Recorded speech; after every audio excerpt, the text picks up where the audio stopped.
CGL का PYQ जो series हमारा चल रहा था, आज फिर से हम उसको फिर से कंटिन्यू कर रहे हैं। तो आज पहला क्वेश्चन जो है हम उसको लेकर डिस्कस करेंगे। तो पहला क्वेश्चन ये है कंपाउंड इंटरेस्ट से। तो हमको ये पूछा गया है कि इस sum became 6,600 in 2 year and 7,920 in 3 year at a compound interest, what is the original price. इसका क्या है? तो जैसे कोई एक पैसा है, उसको अगर मैं कोई बैंक में डालता हूँ तो वो 2,000 सॉरी 2 ईयर में वो पैसा जो है 6,600 हो जाता है। तो जब कोई पैसा 6,600 हुआ है, इसका मतलब ये होता है कि वो पर्टिकुलर पैसा जो है, मतलब ये 6,600 जो हुआ है 2 साल में, वो किसका वैल्यू है? प्रिंसिपल प्लस सीआई, और इसी को ही हम क्या बोलते हैं? एक्चुअली अमाउंट बोलते हैं। तो एक्चुअली अमाउंट का वैल्यू है।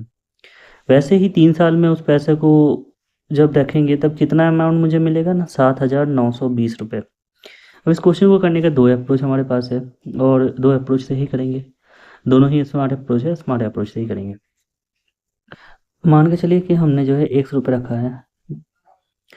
3 साल के लिए जब रखे थे तो तब हमें मुझे अमाउंट मिला था 7,920 रुपये। अगर मैं उसी पैसे को रखता हूँ 2 साल के लिए तो मेरे को मिलेगा 6,600। इन दोनों के बीच में जो डिफरेंशिएशन होगा 1 साल का, तो वो हो जाएगा 1,320। देखिए, कभी कभार क्वेश्चन में प्रिंसिपल ना पूछ के डायरेक्ट डायरेक्ट ये पूछ लेता है कि रेट ऑफ इंटरेस्ट कितना है। तो रेट ऑफ इंटरेस्ट का निकालने का जो सबसे आसान तरीका होता है, आपको लिखना है दोनों के बीच में जो डिफरेंस है। डिफरेंस कौन सा वाला?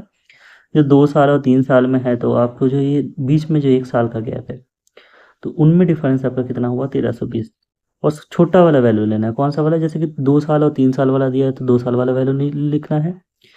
कहाँ पे लिखना है ना? डिनोमिनेटर में लिखना है, नीचे 6,600। अगर 3 साल 4 साल दे दो, 3 साल वाला लेना है। तो यहाँ से 100 से मल्टीप्लाई कर देंगे तो मेरे को जो है ये 2 से कट जाएगा तो 20% आ जाएगा। तो 20% जो है मेरा सी आई का वैल्यू, मतलब कि रेट ऑफ इंटरेस्ट जो है कंपाउंड में, वो 20% है।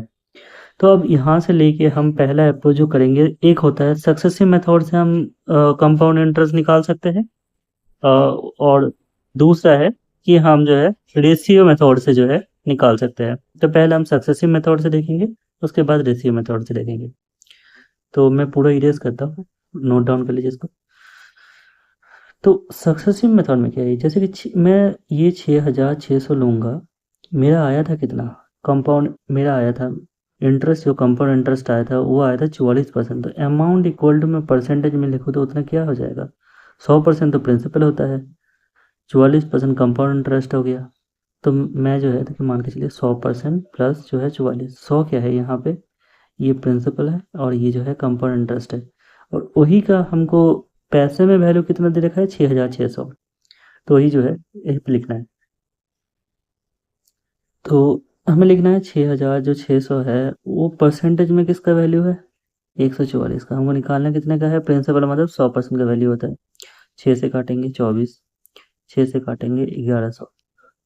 फिर से हम जो है इसको 4 से काटते हैं, 6 से जाएगा ये 25 हो जाएगा। 2 से काटेंगे 3, 550। तो 550 को इससे गुना कर देंगे तो आ जाएगा हमारा 13 दिन 750। 3 से डिवाइड करते हैं, 3 4 8। उसके बाद जा रहे हमारा, सॉरी 8 नहीं, 8 नहीं, 8 से कहाँ जाएगा ये? 5 से जाएगा सर, 5 देन 8 से जाएगा 3। उसके बाद बार बार 3 ही कंटिन्यूस आता रहेगा। तो यही जो है हमारा आंसर है। चलिए, ये तो हमारा हो गया सक्सेसिव मेथड से। अब जो है हम रेशियो मेथड से भी करके देख लेते हैं। रेशियो मेथड में ये बोला है कि 20% अगर मेरा से कंपाउंड इंटरेस्ट का वैल्यू है, तो इसका मैं ये लिख सकता हूँ 5। 5 यहाँ पे जो है इसका प्रिंसिपल का वैल्यू है। ये जो है 5 क्या है ना, प्रिंसिपल है। और 5 प्लस एक जो है ये सी आई है। तो जब एक ऐड कर देंगे तो क्या हो जाएगा? 6। ये उसका अमाउंट है, ये अमाउंट है, ये प्रिंसिपल है। तो 2 साल के, जितना साल के लिए बोलेंगे हम यहाँ पावर। अच्छा, दो ये डाउट मत रखिएगा, 2 साल के लिए कर रहा हूँ तो 3 साल के लिए नहीं होगा क्या? ऑब्वियसली होगा। फालतू का कैलकुलेशन बढ़ाने का कोई फ़ायदा नहीं है, इसलिए मैं 3 साल का नहीं कर रहा हूँ। छोटा वैल्यू लेने का ज़्यादा फ़ायदा होता है। तो ये होता है प्रिंसिपल और ये होता है अमाउंट। तो मेरे को 6,600 जो है क्वेश्चन में दे रखा है पैसा। वही मेरा रेशियो में वैल्यू है 36 और ये जो है मेरे को निकालना है प्रिंसिपल। 6 से काटेंगे तो ये 6 आ जाएगा, ये काटेंगे तो 1100 आ जाएगा, फिर से ये काटेंगे तो 2 आ जाएगा, सॉरी 3 आ जाएगा, और ये काटेंगे तो 550 आ जाएगा।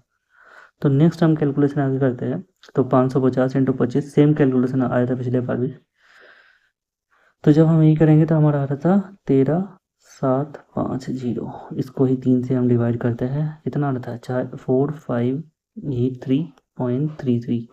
यही है आंसर हमारा, जो कितना।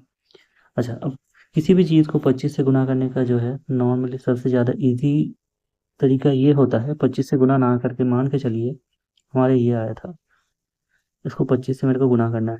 डायरेक्टली 25 से गुना ना करके अब जो है क्या कर सकते हैं, ये 25 जो संख्या है दो को जीरो लगा के 4 से भाग लगा सकते हैं, तब भी जो है हमारा सेम वैल्यू ही आएगा।